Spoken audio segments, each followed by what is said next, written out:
Assalamualaikum, saya Firahayu akan memberikan informasi tentang persiapan kehamilan sehat. Jadi, kehamilan itu perlu disiapkan guna untuk menghindari komplikasi-komplikasi kehamilan yang berpengaruh pada kesehatan ibu dan janin yang mungkin dapat dicegah pada saat sebelum terjadi kehamilan. Perencanaan kehamilan ini sebenarnya dari calon pengantin itu sudah didapat ya. Jadi ketika Catin itu mendapatkan pengantar dari desa ke KUA, maka KUA akan memberikan surat pengantar ke pelayanan kesehatan. Jadi itu Catin membawa surat ke pelayanan kesehatan untuk mendapat informasi tentang perencanaan kehamilan ini dan pemeriksaan kesehatannya.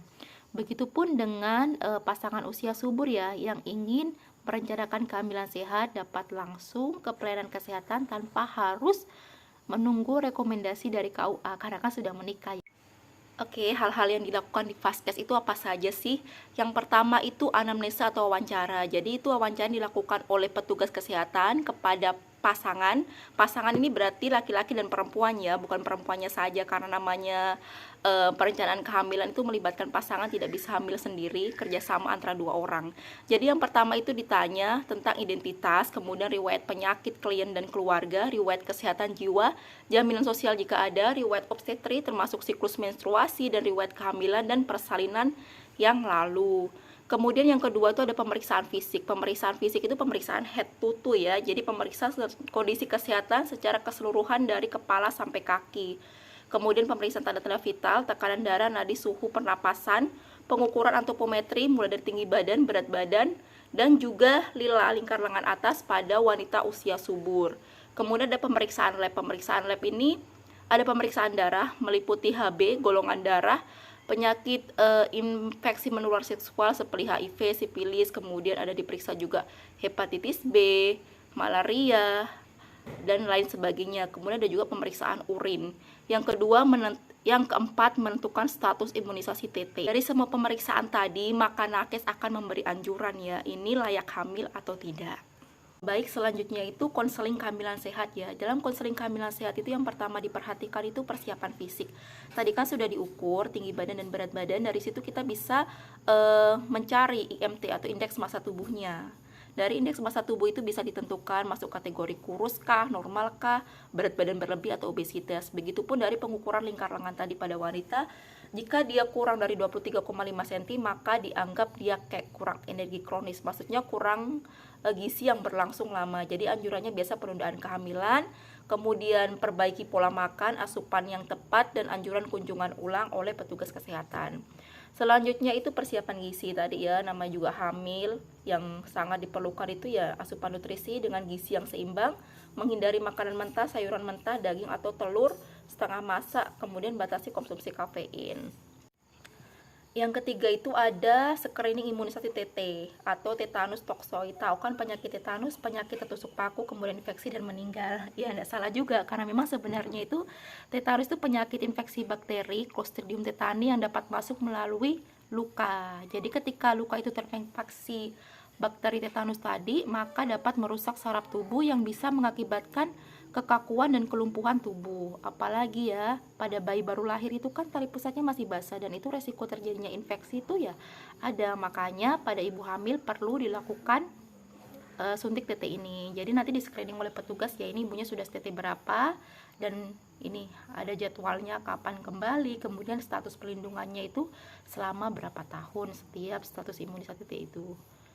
Yang selanjutnya itu ada menjaga kesehatan reproduksi. Ya ini memang harus dijaga karena di sini alat yang digunakan untuk berreproduksi. Jadi mulai dijaga tentang kebersihannya. Kebersihannya itu dia misalnya ya ganti celana dalam sehari minimal 3 kali ataupun setiap kali basah cebok dari depan ke belakang. Kemudian usahakan selalu kering, bersih dan kering ya. Kemudian juga ditahu juga tanda-tanda itu lainnya tuh ataupun tanda tidak sehatnya tuh seperti apa. Misalnya itu kayak keputihan yang berbau, kehijauan ataupun gatal itu merupakan bahaya. Misalnya juga kepada laki-laki itu jika nyeri pada saat berkemih, sama perempuan juga ya, kemudian keluar nanah itu ataupun darah ketika berhubungan ataupun tidak pada organ reproduksi itu perlu diwaspadai ya. Kemudian yang kelima itu ada kondisi-kondisi kesehatan yang perlu diwaspadai. Sebenarnya ini banyak ya kondisi kesehatan yang perlu diwaspadai karena memang ada bawaan dari bapak ya, pasangannya dari calon suami ataupun calon istri ataupun suami dan istri. Ini yang paling utama, yang pertama itu anemi. Anemi itu pada HB, tadi ada pemeriksaan lab kan, pada HB kurang dari 12 gram persen. Biasa karena kurangnya konsumsi makan yang mengandung zat besi, pola makan yang salah, gangguan haid, dan penyakit-penyerta lainnya. Karena anemi ini efeknya tuh sangat buruk ya pada kehamilannya. Pertama tuh bisa menyebabkan pertumbuhan janinnya terhambat, berat badan lahir rendah, kelahiran belum waktunya, kelainan bawaan anemi pada bayi baru lahir, dan risiko perdarahan pada saat persalinan. Kemudian ada hepatitis B. Hepatitis B ini penyakit peradangan hati ya, dan ini menular. Juga bisa ditularkan dari ibu ke bayinya. Jadi pada bayi lahir dari ibu yang penderita hepatitis B harus mendapatkan HbA1c dalam waktu kurang dari 24 jam setelah lahir. Kemudian ada selanjutnya itu DM atau hipertensi. Jadi hingga kadarnya terkontrol dan perlu pengawasan. Jadi tunda dulu kehamilan ya. Selanjutnya ada malaria. Malaria ini sama ya, penyakit penyerta, resikonya juga berat, bisa resiko keguguran, kemudian resiko anemi, perdarahan, BBLR, dan prematur.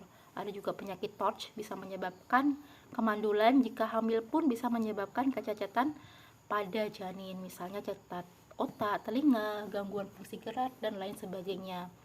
Ada juga penyakit genetik talasemia dan masih banyak lainnya. Jadi kesimpulannya, jika semua dalam keadaan normal, itu fisiknya juga bagus, terbebas dari 4T, terlalu tua, terlalu muda, terlalu sering, terlalu dekat jarak anak, dan lab dalam batas normal, kondisi kesehatan masing-masing pasangan baik, dapat segera mempersiapkan kehamilan, tapi tetap dibekali ya, menjaga kesehatan organ reproduksi, makan gizi seimbang, kemudian olahraga, bila perlu suplementasi, tablet tambah darah, dan juga asam folat pada wanita, juga dibekali tentang tanda-tanda kehamilan.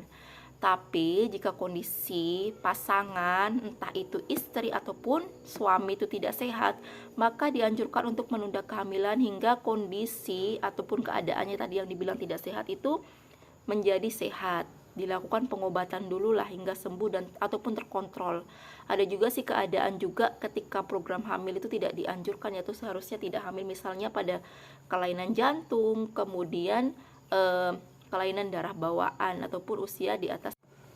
Semoga informasi ini bermanfaat. Terima kasih.